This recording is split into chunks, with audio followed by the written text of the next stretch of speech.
Farmer finds 1,500-year-old globe buried. But what was inside is stunning. Arthur James Miller always woke up before sunrise to tend to his corn crop in rural Kansas. At 52 years old, he had inherited the land from his father and kept up the family tradition of farming, even as financial troubles seemed to worsen with each harvest. That March morning, he decided to expand the planting area by plowing a patch of land he'd never touched before. The tractor was moving through the furrows when it suddenly hit something solid, making the machine shake violently. Arthur got down, annoyed, thinking he'd found another big rock that would slow him down. But when he started digging around it to remove the obstacle, he realized it wasn't an ordinary rock. The rounded shape and different texture caught his attention. He kept digging more carefully, using his hands to clear away the sticky dirt. Little by little, a giant stone sphere was revealed. It was almost 3 feet in diameter and looked very old, with cracks and marks of time etched into the surface. What impressed him most were the strange symbols carved into the stone, designs he couldn't understand. Arthur stood there for a few minutes, staring at this unexpected discovery. A mix of curiosity and worry took over his thoughts. As a simple farmer, he knew that ancient findings could draw the attention of authorities and even archaeologists to his property.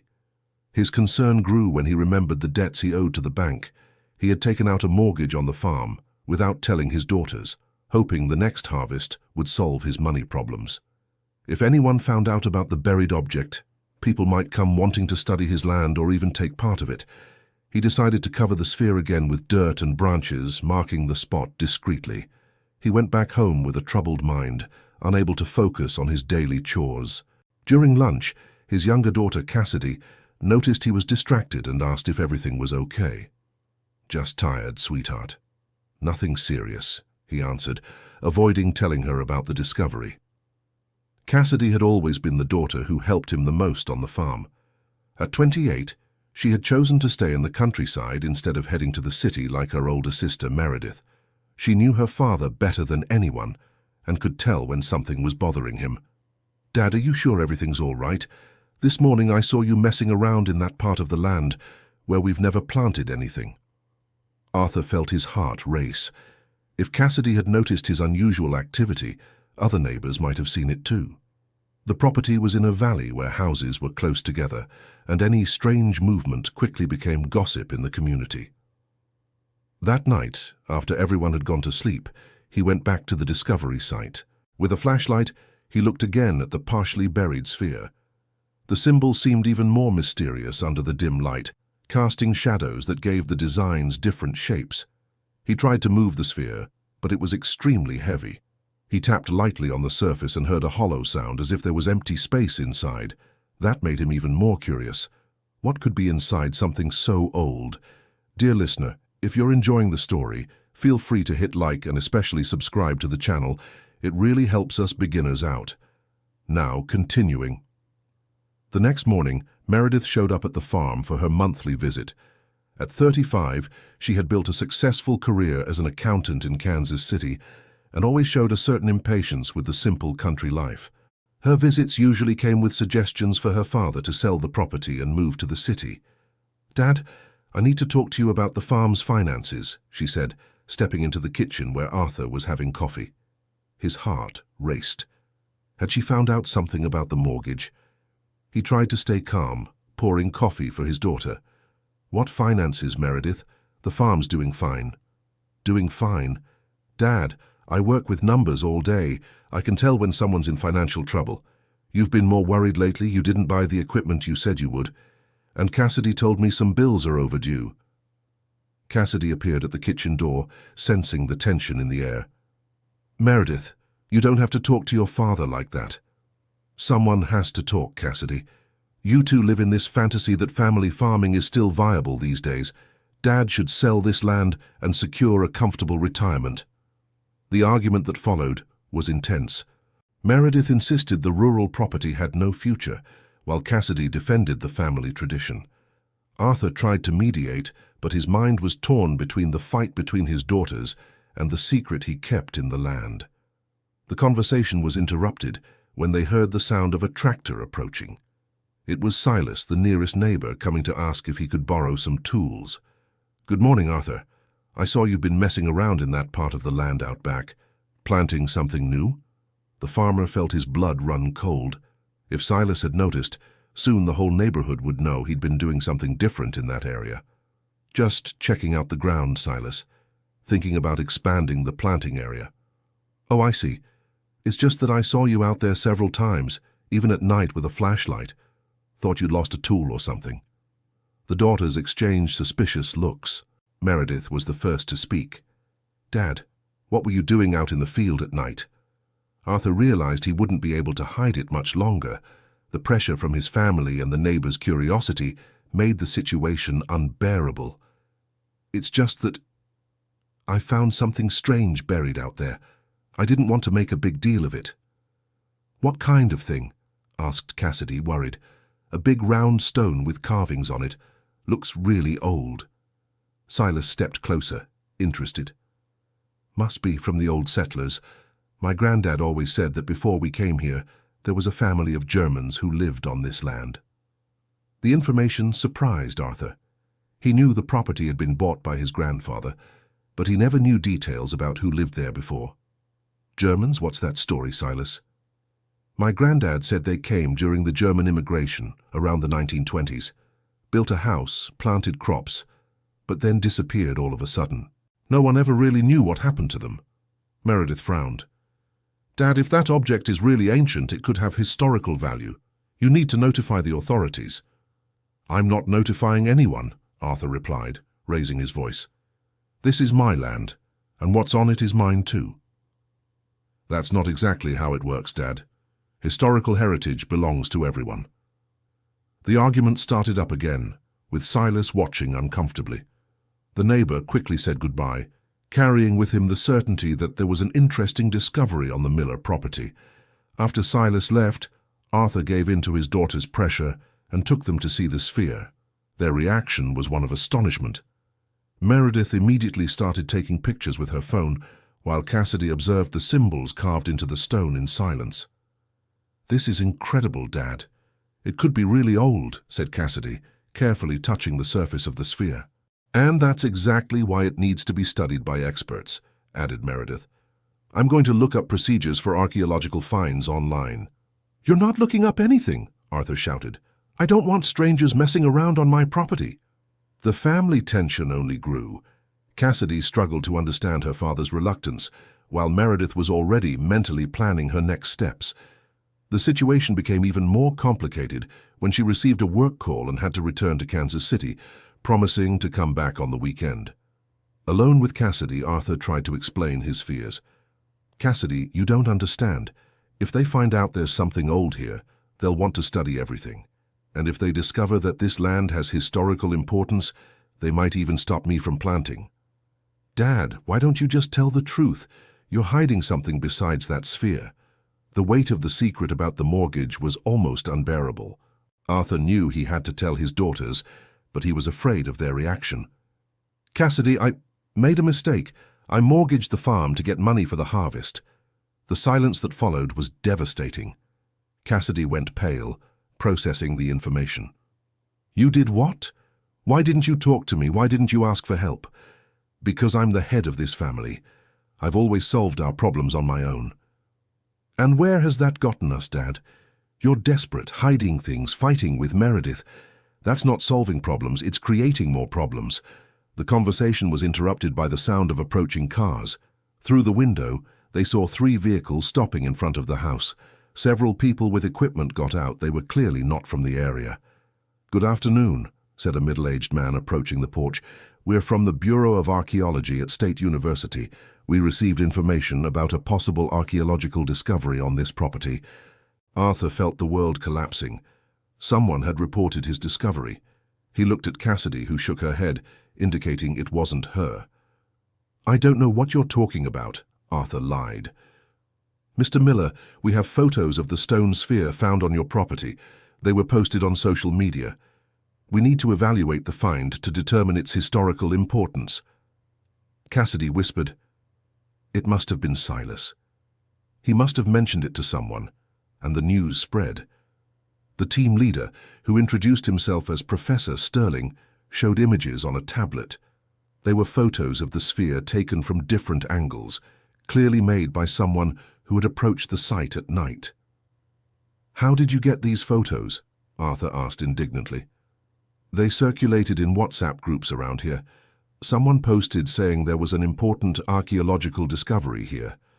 From what we see in the images, it really could be a significant find." Arthur felt betrayed and invaded, and his privacy had been violated by curious people who entered his property without permission. "You can't just show up here and examine my things. Actually, Mr. Miller, according to Brazilian law, archaeological finds are federal property. We have legal authorization to investigate and, if necessary, preserve the site." Cassidy held her father's arm, sensing he was about to lose control.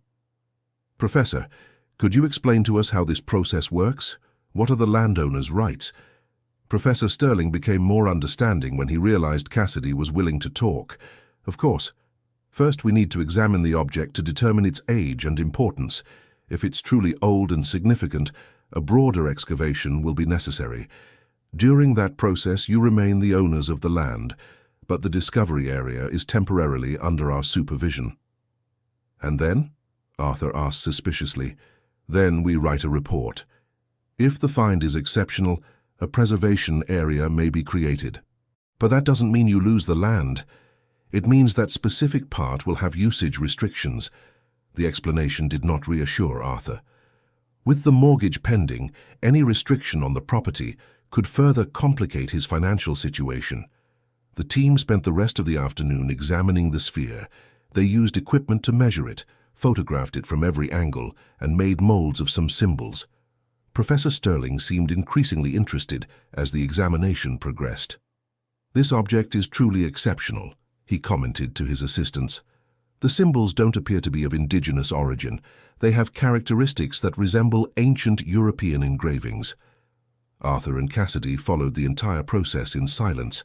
The farmer was visibly tense, while his daughter showed growing curiosity about the discovery. At the end of the day, Professor Sterling approached them. "Mr. Miller, this find is very important.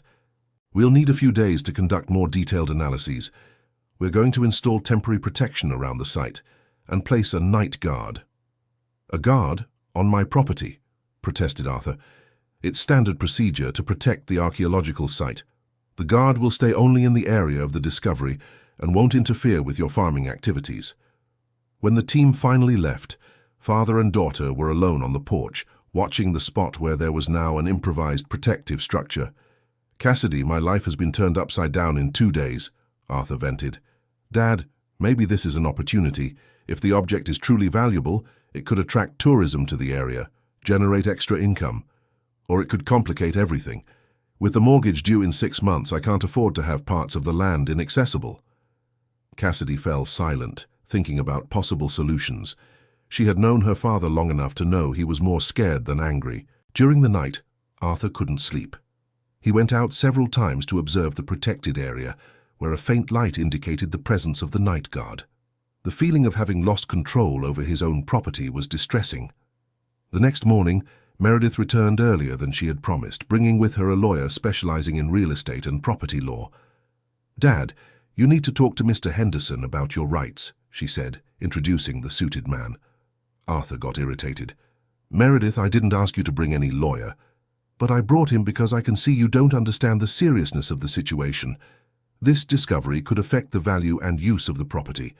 Mr. Henderson was professional and direct. "Mr. Miller, I quickly analyzed the case based on the information Meredith gave me. The situation is complex, especially considering the existing mortgage on the property." "How did you know about the mortgage?" Arthur asked, looking furiously at Meredith. "Dad, I did a search at the county records office.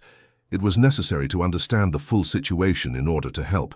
The feeling of betrayal was total." Arthur felt exposed and humiliated in front of the unknown lawyer. "Mr. Henderson," Meredith continued, "what is my father's legal position in this situation? Legally, he remains the owner of the land. However, if the archaeological find is considered of national importance, there could be partial or total expropriation of the area. That would complicate the mortgage payment, as the property's value would be affected." The explanation left everyone in silence. Cassidy was the first to speak. Is there any way to avoid expropriation? It depends on the importance of the find. If it's only of regional interest, they could establish a partnership where the property becomes a tourist attraction, generating income for the owner. But if it's of national importance, I could lose everything, Arthur finished, dejected. Mr. Henderson tried to be optimistic. Not necessarily. But it's essential to closely monitor the evaluation process and ensure your rights are respected. That afternoon, Professor Sterling returned with a larger team and more sophisticated equipment. Arthur watched nervously as they set up a sort of field lab near the sphere. "Mr. Miller," the professor called, "I need to inform you that our preliminary tests indicate the object is approximately 1,500 years old. The revelation had a major impact. Even Arthur, who tried to stay indifferent, couldn't hide his surprise. 1,500 years? How is that possible?" "It's older than we thought. That means it could be linked to peoples who inhabited this region long before European colonization. Or, considering the engraved symbols, it may originate from cultures that migrated here in ancient times." Cassidy approached, fascinated. "And the symbols? Have you managed to decipher anything?" "We're working on it. Some seem to represent maps or geographical markers, others may be texts or messages." That information sparked Arthur's curiosity even more, despite himself. The idea that his property could hold such ancient secrets was both exciting and terrifying. Professor Sterling continued, "There's also another possibility we're investigating. The symbols may indicate that other objects are buried in the area. This sphere could be just the first of a series of finds." "Other objects? Here on my land?" asked Arthur, alarmed. "It's a hypothesis. We'd like to run a scan with detection equipment over the rest of the property." "No, I don't authorize that," Arthur protested. "You've already interfered too much in my life," Meredith intervened. "Dad, you need to be reasonable. If there are other important finds, better to discover them now than later." "Reasonable? Reasonable would be if you all left me alone." The argument was interrupted by the arrival of an unfamiliar car. A well-dressed, elegant man got out and approached with a confident smile. "Good afternoon. I'm Sterling Vance, an antiques dealer. I heard about the interesting discovery made here." Professor Sterling took a defensive stance. "Sir, this is an archaeological site under scientific investigation. It's not open for trade." "Calm down, Professor. I came to talk to the landowner, Mr. Miller. I have an interesting proposal." Arthur was curious despite everything. "What kind of proposal?" "I represent private collectors willing to pay very well for authentic historical pieces. Depending on what's inside that sphere, I can offer an amount that would solve all your financial problems." The offer came at Arthur's most vulnerable moment.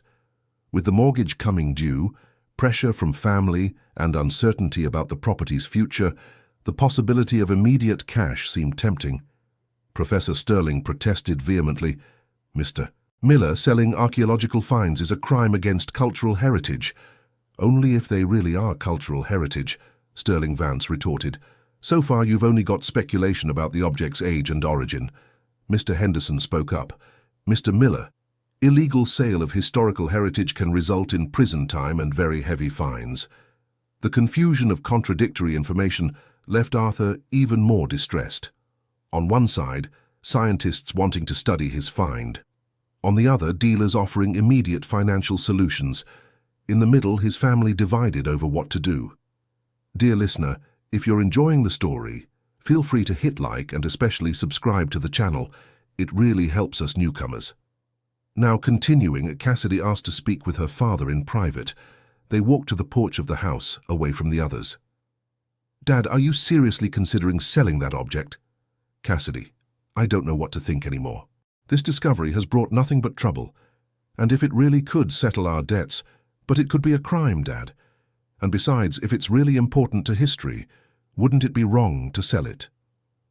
Arthur looked at his daughter, who had always supported him unconditionally. Seeing doubt in her eyes made him question his own motivations. "Do you also think I should let the scientists have everything?" "That's not it, Dad. I think you should first find out what's really inside the sphere before making any decision." The suggestion made sense, but Arthur feared that opening the object could bring even more complications. That night, after everyone had left, Arthur was alone on the property. He walked to the protected area where the night guard had set up a small tent. The man, simple and cordial, greeted him. "Good evening, Mr. Arthur. Everything's quiet around here." "Good evening, Hank. I'm sorry for all this commotion on your property." "Not at all, Mr. Arthur. All. Actually, it's quite interesting. I never thought I'd see something so ancient up close. Hank, do you think I'm wrong for not wanting them to dig any more on my land?" The guard reflected before answering. "Mr. Arthur, it's not for me to judge. But I can tell you, having worked on several excavations, I've seen landowners who cooperated and ended up benefiting. Sometimes what seems like a problem at first turns into an opportunity later." The conversation with Hank brought a different perspective. Perhaps there were ways to reconcile historical preservation with his personal interests. The next morning, Professor Sterling returned with news. "Mr. Miller, we've managed to decipher some symbols. They do indicate the presence of other objects buried on the property." "What kind of objects?" asked Cassidy, interested. "They appear to be smaller containers, possibly with documents or personal artifacts. Everything suggests that someone deliberately buried these objects, perhaps to preserve them." Arthur felt a chill in his stomach. The idea that his land was full of buried ancient objects was both fascinating and frightening. "Professor, if you find more things, what happens to my property?" "It depends on what we find, but I can tell you, if we confirm our suspicions, this could be one of the most important archaeological sites in the region." Sterling Vance, who had returned to follow the developments, approached. "Mr. Miller, the more objects you find, the higher my offer. I'm prepared to pay a very significant amount for the complete lot." "Mr. Sterling," intervened Professor Sterling, "I insist that you are encouraging criminal activity. Professor, until it is officially proven that these objects are protected cultural heritage, they belong to the landowner where they were found." Mr. Henderson confirmed the information. "Technically, he is correct. As long as there is no official landmarking or declaration of historic heritage, the objects belong to the property owner." The revelation completely changed the dynamics of the situation. Arthur realized that perhaps he had more decision-making power than he had imagined. Meredith, who had remained silent, finally spoke up. "Dad, before deciding anything, wouldn't it be better to find out what's really inside the sphere?" "What do you mean, daughter?" "Open it, Dad. See what's inside before selling or handing it over for study." The suggestion surprised everyone. Professor Sterling protested. Opening the object without scientific supervision could irreversibly damage its contents. "But it's the owner's decision, isn't it?" retorted Meredith. Mr. Henderson confirmed again. "Legally, yes. Mr. Miller has the right to open the object found on his property." Arthur became thoughtful. The curiosity about the contents of the sphere had been consuming him for days. Knowing that he could simply open it brought a sense of relief and power. "How could I open it?" he asked. Professor Sterling, seeing he couldn't stop it, tried at least to guide him. "If you're really going to do it, at least use procedures that won't damage the contents. Precise tools a controlled environment." "Professor," Arthur interrupted, "I'm going to open it on my own property, my way. Anyone who wants to watch can stay. Anyone who doesn't can leave." The decision caused an uproar. Professor Sterling tried to negotiate to at least document the process, while Sterling Vance insisted on being present to assess what would be found. Cassidy supported her father's decision. "Dad is right. It's his land, it's his find. He has the right to discover what he found." Meredith also showed support, surprising everyone. "I agree. Enough of other people deciding for our dad." The unity of the daughters around their father's decision brought a moment of family harmony that hadn't happened in a long time. Arthur felt strengthened by the support of both of them.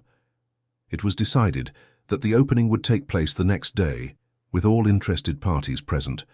Professor Sterling insisted on bringing documentation equipment, while Mr. Henderson committed to ensuring that legal rights were respected. That night, Arthur barely managed to sleep. The anticipation of what he would find inside the sphere dominated his thoughts. He got up several times to observe the protected object, imagining what secrets it might reveal. Cassidy was also anxious. She talked with her father late into the night. Dad, aren't you nervous about what you might find tomorrow? I am, sweetheart, but I'm also tired of living in uncertainty. At least tomorrow, I'll know what I'm dealing with. And if it's something really valuable, we'll decide together, you, me, and Meredith, as a family. The morning of the opening arrived with a cloudy sky and a palpable tension in the air. Professor Sterling brought a full technical team with cameras and preservation equipment. Sterling Vance arrived accompanied by 2 elegantly dressed assistants. Mr. Henderson was present to ensure everything was legal, while Hank, the night watchman, stayed to watch the outcome of the discovery he had protected for days. Arthur chose simple tools from the farm, a sturdy screwdriver, a small hammer, and chisels of various sizes. Professor Sterling insisted that he at least wear gloves and safety goggles. "Mr. Miller," said the professor, "I recommend starting with the natural cracks. The stone already has fissures that might make opening easier." Arthur examined the sphere carefully. There were indeed cracks that seemed to follow natural lines of division in the rock. He positioned the screwdriver in one of the main fissures and tapped lightly with the hammer. The hollow sound confirmed there was empty space inside. After a few careful strikes, the first crack widened considerably. Everyone gathered closer, anxious. "Can you see anything inside?" asked Cassidy. Arthur used a flashlight to illuminate the opening. "Looks like there's some kind of fabric or leather wrapped around something." He continued working methodically, widening the opening until he could insert his hand inside the sphere. With extreme care, he removed a package wrapped in waxed cloth, surprisingly well preserved. There was total silence as everyone watched the object in Arthur's hands. The fabric looked old, but still sturdy. With trembling fingers, he began to unwrap the contents. Inside the waxed cloth were several handwritten letters, folded documents, and what appeared to be old photographs. Everything in perfect condition due to the protection of the sphere and the waterproof fabric. Professor Sterling approached cautiously. "Mr. Miller, these documents could be extremely fragile. It would be prudent to handle them in a controlled environment." But Arthur was already examining the first letter. The writing was elaborate, clearly old, but at the top he could read a date. "March 15th, 1924. 1924, he murmured. "So it's not 2,500 years old." Professor Sterling gently picked up one of the letters. "It seems we were mistaken about the sphere's age. It may be old, but it was reused in the 20th century to preserve documents." Sterling Vance showed visible disappointment. "Documents from 1924 don't have the commercial value I expected." "But they could have immense historical value," the professor countered. "We'll need to translate and analyze the content." Arthur continued examining the documents. One of the letters was written in Portuguese with handwriting difficult to decipher, but he managed to identify a few words. "Our land, Miller family, hope of return." "This letter mentions the Miller family," he said, surprised. "My family?" Cassidy moved closer to see. "What else does it say, Dad?" "I can't read it all, the handwriting is too hard. But it seems to talk about land, about leaving, about hiding important things." Professor Sterling offered help. "I can arrange translation and paleographic analysis of all the documents. That will give us precise information about the content." "No," said Arthur, determined. "I want to understand this here, in my house, with my family. If we need help translating later, we'll ask." Among the documents were extremely well-preserved photographs. One showed a family posing in front of a house that Arthur recognized immediately. It was his own house, but with some structural differences. "Cassidy, look at this photo. It's our house." The discovery left the entire family astonished. In the photograph, a family of 6 posed: a middle-aged man with a mustache, a woman in a dark dress, and 4 children of various ages. The man had facial features that vaguely reminded Arthur of himself. "Dad, that man looks like you," Meredith observed. Professor Sterling examined the photograph. This image could be extremely important for understanding the history of the property. The family pictured likely lived here in the 1920s. Silas, the neighbor, had arrived and approached the group. "Can I see that photo?" he asked. When he saw the image, his eyes widened. "My God! That man in the photo looks exactly like my great-grandfather." "Your great-grandfather?" asked Arthur. "Yes, I have photos of him at home. The resemblance is striking. The revelation brought a new dimension to the mystery." If Silas recognized someone in the photo as his great-grandfather, it meant there were old family connections among the local residents. "Silas," said Professor Sterling, "could you bring those photos of your family so we can compare them?" "Of course. I'll be right back with them." While Silas went to fetch the photographs, Arthur continued examining the documents. He found a sealed envelope with the word will written in large letters. "A will," he murmured. Meredith approached. "Dad, maybe it's best to open that in the presence of Mr. Henderson." The lawyer confirmed. If it really is a will, it could have important legal implications. With extreme care, Arthur opened the envelope. Inside was a document written in archaic Portuguese, several pages long. The header read, "Last Will of Johann Miller." "Johann Miller?" asked Cassidy. "But isn't that a German name?"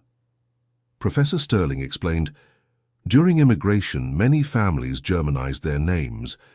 Miller may have been an adaptation of a similar German surname." "Mr." Henderson began examining the document. "This will appears legitimate, following the legal formalities of the time, but it would need more detailed analysis to determine its validity." Arthur continued reading and came across passages that left him perplexed. Here it says that Johann Miller leaves all the rural property located in the valley of our region. And then it talks about for the descendants who care for the land with love and respect. The discovery that there could be a will related to his property alarmed Arthur. What if other heirs showed up claiming rights to the land? Silas returned with a box of old photographs. When they compared the images, the resemblance between the man in the photo found in the sphere and Silas's great-grandfather was truly striking. "They're the same person," Silas confirmed. "My great-grandfather's name was Johann, but everyone knew him as John." "Johann Miller," Arthur murmured. "So your family also has the last name Miller?" "No, our family is Harrison. But my great-grandfather always said that before coming to Brazil he had another name. I never really understood that story." Professor Sterling was visibly excited by the discoveries. "This is fascinating. We're reconstructing the history of families who lived here 100 years ago." "Professor," said Arthur, "I need to understand something. If this Johann was Silas's great-grandfather, how did my grandfather buy the land from him?" The question brought an uncomfortable silence. Everyone realized there could be complex issues regarding the legitimacy of the land ownership.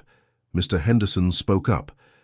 "We would need to research the county records to understand the chain of owners. But I recall that in the post-1929 period, many rural properties changed hands due to the economic crisis." Sterling Vance, who had stayed in the background after discovering that the documents didn't have the commercial value he expected, approached again. "Mr. Miller, even if these documents aren't monetary treasures, they may have value for collectors of regional history. I keep my offer for everything." "No," Arthur said categorically. "These documents tell the story of my land. I'm not selling them." The decision surprised even his daughters, who expected him to consider the financial offer. "Dad," said Meredith, "are you sure? The money could solve the mortgage issue." "I'm sure. Some things are more important than money." Cassidy smiled, recognizing the father she knew and admired. Silas also showed approval. "Mr. Arthur is right. Family history isn't for sale." Professor Sterling offered an alternative. "Mr. Miller, I could arrange the translation and complete analysis of all the documents at no cost. In exchange, you would allow us to publish a study on the history of the region based on these findings." "Publish?" asked Arthur, suspicious. "A scientific article, nothing commercial. It would be a way to preserve and share the history of the families who lived here." The proposal seemed reasonable. Arthur could keep the original documents and still contribute to the historical knowledge of the region. "I accept, but with one condition. I want to participate in the entire translation and analysis process." "Of course. In fact, your participation would be essential to contextualize the information. In the following days, an unprecedented routine set in on the property. Professor Sterling brought students and equipment, turning the farmhouse into a temporary historical research center. Arthur discovered he enjoyed taking part in the translation and analysis sessions. Seeing his property gain historical importance brought a pride he hadn't felt in years. The letters revealed a moving story. Johann Miller had indeed been a German immigrant who arrived in Brazil in 1920 with his family. He bought the property with his savings and worked hard to make it productive. A letter to his wife, dated 1928, said, "My dear Margaret, our land is bearing good fruit. The children are growing strong and happy. We have built here the paradise we dreamed of in Germany." "It's touching," Cassidy commented after hearing the translation. "They truly love this land just like we do." But the later letters told a different story. In 1929, Johann wrote, "The crisis has reached our region. The prices of agricultural products have plummeted. I am worried about the family's future." In 1930, a desperate letter. "Margaret, I don't know how we will survive. The bank is demanding debts we cannot pay. We may have to leave." Johann's last letter, dated March 1931, was devastating. "We have lost our land. The bank sold everything to cover the debts. We will leave tomorrow for Chicago, where my brother found work in a factory. I am burying our most precious memories, hoping that one day our children can return to retrieve them." The silence that followed the reading was emotional. Arthur felt moved by the tragedy of Johann's family, but at the same time uncomfortable, realizing that his own family had benefited from someone else's misfortune. Silas was visibly emotional. "Now I understand why my great-grandfather never talked much about the past. It must have been very painful for him." Professor Sterling remarked, "Unfortunately, this story repeated itself with thousands of families during the Great Depression. Many small landowners lost their land to the banks." Mr. Henderson added a legal perspective. "Based on the letters, it seems the sale of the property was legitimate, though it may have been forced by economic circumstances." "But morally?" asked Arthur. "Did my grandfather know about the Giuseppe family's situation when he bought the land?" "He probably did," replied the lawyer. "But that doesn't make the transaction illegal. It was a hard time for everyone." The moral question weighed on Arthur's conscience. Discovering that his property had been acquired during another family's suffering made him question his own rights to the land. Continuing the analysis of the documents, they found maps drawn by Johann showing the location of other buried objects. The indications were precise, marking specific spots on the property. "Daddy buried more things," said one of the final letters. "He saved Grandma's jewelry, Grandpa's watch, and the family documents from Germany. He said we would come back one day to retrieve everything." Professor Sterling grew excited at the possibility. "Mr. Miller, these maps could lead us to other important finds. Would you authorize a search?" Arthur hesitated.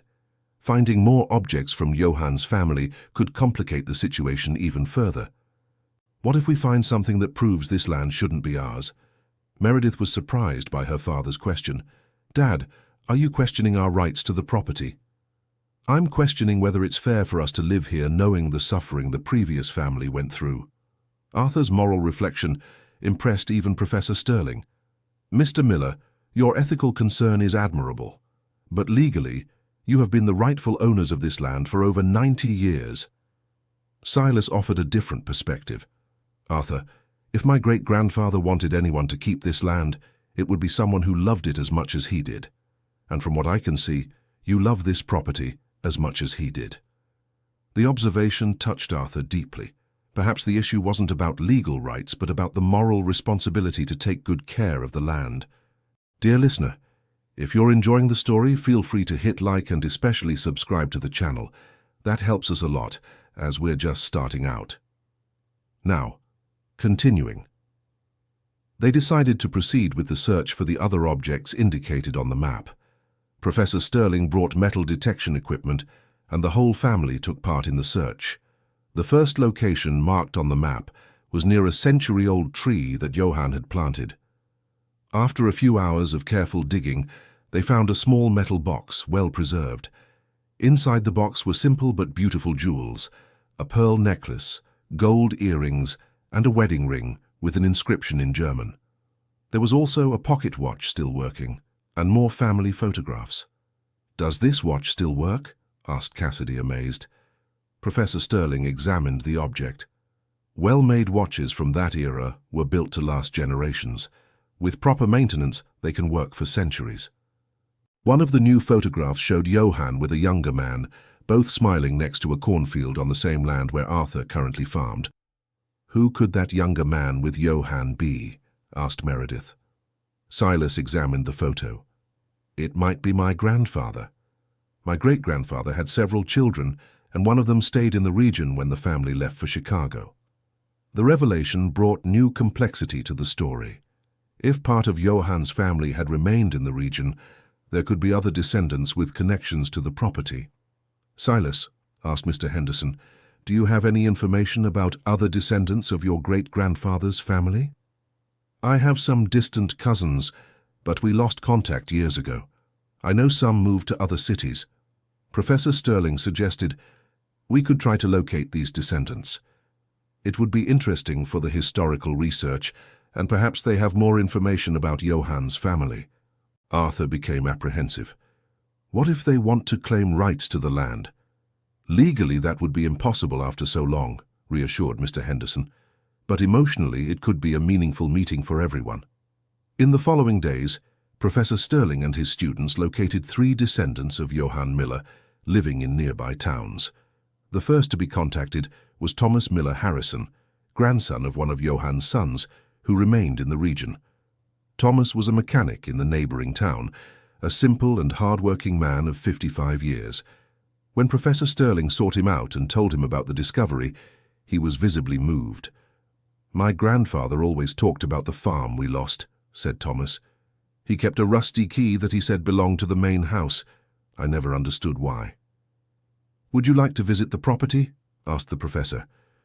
"I would very much. I've always been curious about my grandfather's stories." The meeting between Arthur and Thomas was scheduled for the weekend. Arthur was nervous, not knowing how he would react to meeting a descendant of the family that had lost the land. When Thomas arrived at the property, accompanied by his wife and 2 teenage children, the initial tension was evident. Arthur greeted him politely, but with some stiffness. "Mr. Arthur," said Thomas, "I want you to know that I didn't come here with any claims on the land. I just wanted to see the place where my great-grandfather was happy." The statement made Arthur more at ease. Thomas seemed to be an honest person with no ulterior motives. "Thomas, would you like to see the inside of the house?" offered Cassidy. During the visit, Thomas showed surprising knowledge of construction details. "My grandfather always said the living room floor creaks on the 3rd board near the window," he commented. Arthur tested it, stepping on the indicated spot. There was indeed a characteristic creak. "How did you know that?" "My grandfather described every corner of this house. He said my great-grandfather built everything with his own hands and that every imperfection had a story. They showed Thomas the objects found in the sphere and in subsequent excavations. When he saw the pocket watch, his eyes filled with tears. It was my great-grandfather's. My grandfather always described this watch, said Johann consulted it several times a day. "Would you like to keep it?" offered Arthur, surprising everyone. "No, Mr. Arthur, this watch belongs to the one who cares for the land where he lived. My great-grandfather would understand." The mutual generosity of the 2 men created an atmosphere of respect and understanding. Meredith and Cassidy watched admiringly the nobility of character demonstrated by both. Thomas brought valuable contributions to the historical research. He had kept letters that Johann had sent from the farm to relatives in Chicago, telling about rural life and plans for the future. A particularly touching letter said, "The land here is generous to those who work with dedication. I planted trees whose fruit my grandchildren will harvest. I built a house that will shelter several generations. This place will be our home forever." "What irony," commented Thomas. "He thought it would be forever, but circumstances forced the family to leave." "But maybe it was forever in a different way," observed Cassidy. "The trees he planted are still here. The house still shelters a family. The land still produces food." The philosophically profound observation brought a new perspective to everyone. Perhaps continuity lay not in the permanence of the same family, but in preserving the land's purpose. Thomas spent the whole day on the property, helping with farm chores and demonstrating knowledge of techniques his grandfather had taught him. Arthur was impressed with his skill and dedication. "Thomas, do you know about farming?" "I learned from my grandfather. He never forgot the techniques his father used here on the farm. He always said that one day he would come back to apply them. And why didn't he come back? Lack of resources, mainly. Buying land was always an impossible dream for our family. The conversation gave Arthur an idea. During the following week, he couldn't stop thinking about Thomas's situation and the historical connection he had with the property. He talked with his daughters about a possibility that had been troubling him. "Girls, what do you think about inviting Thomas to work with us here on the farm?" Meredith was surprised. "What do you mean, Dad? Hire him as an employee?" "Not as an employee, as a partner. He knows the land, has farming experience, and more importantly, he loves this place as much as we do." The suggestion left the daughters thoughtful. Cassidy was the first to speak up. "Dad, it's an interesting idea, but how would it work in practice? We could split responsibilities and profits. He contributes with labor and knowledge. We keep the property and equipment." Mr. Henderson was consulted about the legal feasibility of the partnership. He confirmed that it would be possible to establish a rural partnership with proportional division of responsibilities and profits. "But Mr. Miller," the lawyer warned, "that would mean sharing control of the property. Are you sure you want to do that?" Arthur reflected deeply before replying, "Mr. Henderson, I've discovered that this land has a history larger than my family. Maybe it's time to honor that history in a practical way." The decision was presented to Thomas during a private conversation. His initial reaction was disbelief. "Mr. Miller, you're offering a partnership in a property worth a lot of money. Why would you do that?" "Because I believe that the land belongs to those who love and take good care of it, and you've shown you love this place as much as I do." "But I don't have money to invest." "You have something more valuable: knowledge, experience, and an emotional connection to the land." Thomas asked for a few days to talk with his family and think about the proposal. It was an opportunity he never imagined he would have, but also an enormous responsibility. During this period of reflection, more discoveries were made.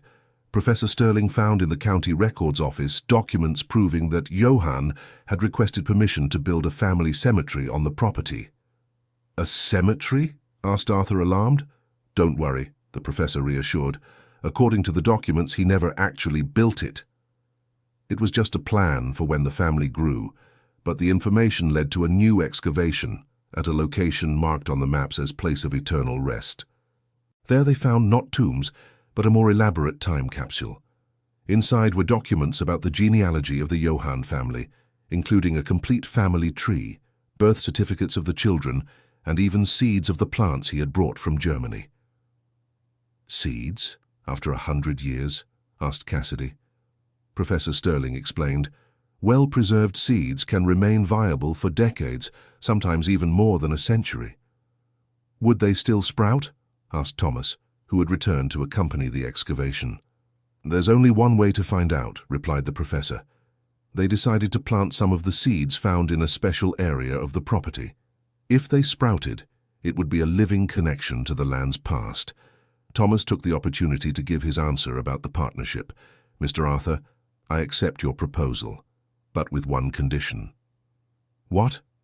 "I want it formalized in a contract that the property will always maintain its family and agricultural character. It cannot be sold to speculators or turned into a real estate development." The condition showed that Thomas thought about the future of the land, not just personal gain. Arthur became even more convinced that he had made the right decision.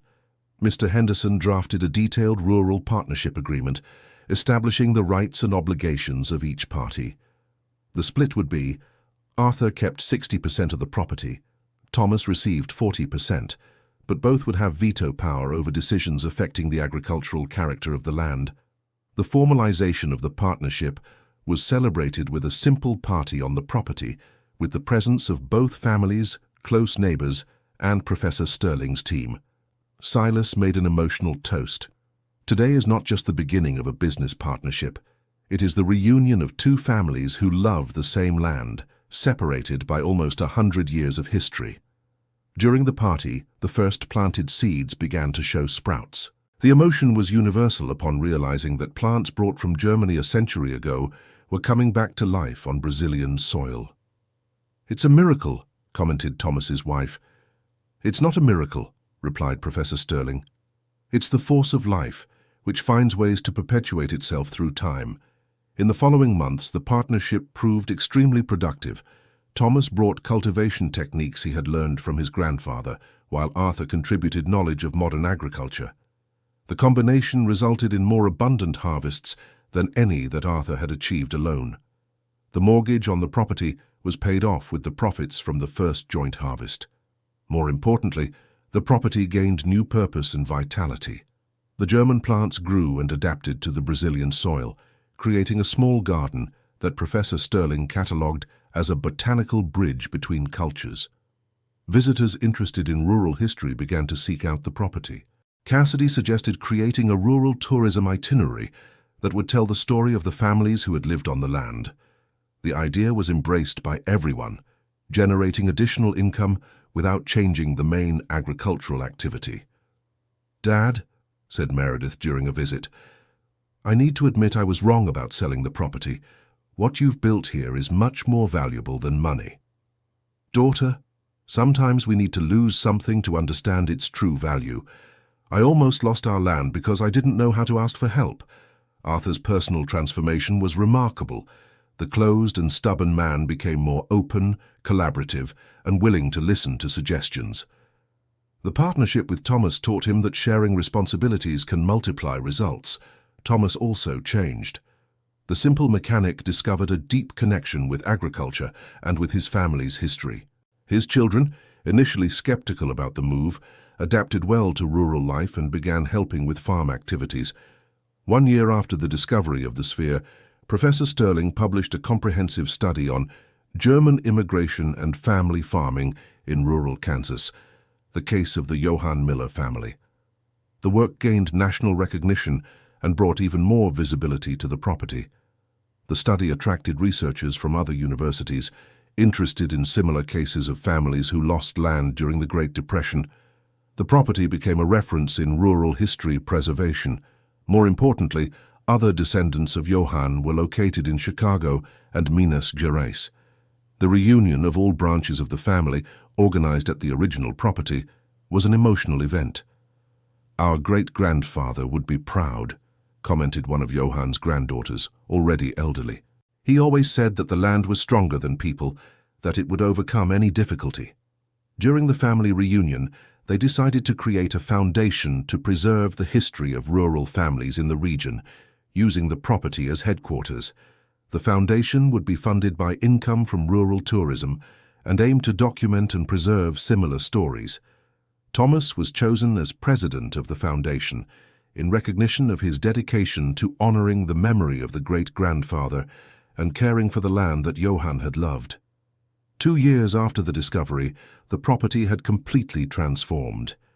It continued to be a productive farm, but was also a center for historical studies, a destination for educational rural tourism, and an example of how to resolve conflicts through dialogue and generosity. The stone sphere that had started the whole adventure was installed in a prominent position at the entrance of the property, with a plaque telling its story and what it had revealed about the land's past. Arthur, now 54 years old, often sat near the sphere to reflect on the changes in his life. The discovery that had initially terrified him had become the greatest blessing he could imagine. Cassidy took over the administrative management of the property, applying knowledge she acquired in a rural management course. Meredith contributed with financial consulting, keeping the accounts organized and planning investments for sustainable expansion. The partnership between the two families strengthened with each harvest. Thomas's children, now 20 and 22 years old, were studying agronomy and planned to continue their parents' work on the property. "Uncle Arthur," said Caleb, Thomas's youngest son, "my history teacher from school wants to bring the class to visit our farm." Arthur smiled at being called uncle by the young man. The integration between the families had become so natural that differences in surnames no longer mattered. "Of course, Caleb. The more people who know our story, the better." School visits became frequent, turning the property into a living history laboratory for students in the region. Teachers from various subjects brought their classes for hands-on lessons on agriculture, history, biology, and even rural architecture. A special event marked the 3rd anniversary of the discovery. The birth of the first calf from a cow that had been bought with the profits of the partnership. Thomas suggested naming her Johann in honor of the great-grandfather. Johann would be feminine, right? Joked Cassidy. Then it will be Johanna, decided Thomas, laughing. The cow Johanna became the informal mascot of the property, especially loved by the children who came on school visits. During a nighttime conversation on the porch, Arthur and Thomas reflected on the whole process they had experienced. Thomas, did you ever imagine that a buried sphere could change our lives so much? Never, Mr. Arthur. But my grandfather always said that the land holds secrets, and that those secrets reveal themselves when the time is right. The right time, maybe it really was. If I had found this sphere 10 years ago when I was more stubborn, I would have sold it without a second thought. And if I hadn't lost my job at the workshop just when you came looking for me, maybe I wouldn't have accepted the partnership. The coincidences that had led them to that situation truly seem to have been orchestrated by forces greater than their individual wills. The property continued to thrive in the following years. The combination of traditional farming, rural tourism, and educational activities created a sustainable model that attracted attention from government agencies and NGOs. The Department of Agriculture selected the property as a pilot project for sustainable family farming, offering special funding to expand educational activities. Mr. Arthur, said the representative from the department during a visit, you've created a model of rural development here that can be replicated in other regions of the country. The offer was tempting. Government resources to turn the experience into a family farming school capable of hosting students from across the state. What do you think, Thomas? Arthur asked his partner. I think Johann would approve. He always said knowledge should be shared. The decision to accept the department's project took the property to a new level. They built dormitories for students, basic soil and seed analysis labs, and a library specializing in family farming. Cassidy took on the pedagogical coordination of the school, while Meredith managed the financial and administrative aspects. Thomas became the lead instructor for traditional farming techniques, and Arthur oversaw the overall program. The first group of students arrived 5 years after the discovery of the sphere. They were young people from rural families across various regions of Kansas, interested in learning modern techniques without abandoning family traditions. Welcome to the Johann Miller Rural School, Arthur said at the opening ceremony. Here you will learn that tradition and modernity can go hand in hand. The school became a national reference in sustainable family farming. Students who graduated there returned to their regions carrying knowledge that transformed their communities. One of the most admired aspects of the project was the integration of history, farming, and education. All students took classes on the history of the property, learning about German immigration, economic crisis, and how different generations had overcome challenges. Professor Arthur, a student asked during a class, do you think that if Johann hadn't buried those documents, this school would exist? Arthur reflected on the question. Maybe not exactly as it exists today, but I believe that people who love the land always find ways to preserve it and share that love. The answer became one of the school's unofficial mottos. Those who love the land always find ways to preserve it. 10 years after the discovery, the property was receiving over 5,000 visitors a year, including students, researchers, tourists, and official delegations. It continued to produce food, but had become much more than a farm. Silas, now 68, often helped as a guide for older visitors who were especially interested in the history of the region's families.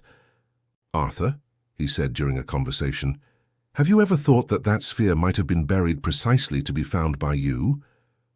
What do you mean, Silas? Think about it. Johann buried it hoping his descendants would return. But maybe he knew that it should be found by someone who truly loved the land. The fantastical theory from Silas made Arthur smile, but it also got him thinking. Too many coincidences had lined up perfectly for everything to work out. The most notable transformation, however, had occurred in family relationships. Meredith, who used to pressure her father into selling the property, now spent weekends at the farm with her own children, teaching them about farming and family history. "Dad," she said during one of those visits, "my kids love this place just as much as I did when I was little. Thank you for not giving up." Cassidy had never married, dedicating herself fully to the rural school project. She had found her true calling in education, and the students respected her like a second mother. Thomas and his family had become fully integrated into the community. His children, Caleb and Molly, had graduated in agronomy and veterinary medicine respectively, and taken on important responsibilities at the school. "Dad," Caleb said to his father, "sometimes I feel like we've always lived here." "In a way, we always have," Thomas replied. "Our family never really left this place. It just waited for the right time to come back." The 15th anniversary of the discovery was marked by a special celebration. Descendants of Johann came from various parts of the country. Former students of the school returned to visit the teachers, and government officials attended the event. During the party, a memorial was unveiled, dedicated not only to Johann Miller, but to all the families of immigrants who had contributed to the rural development of the region.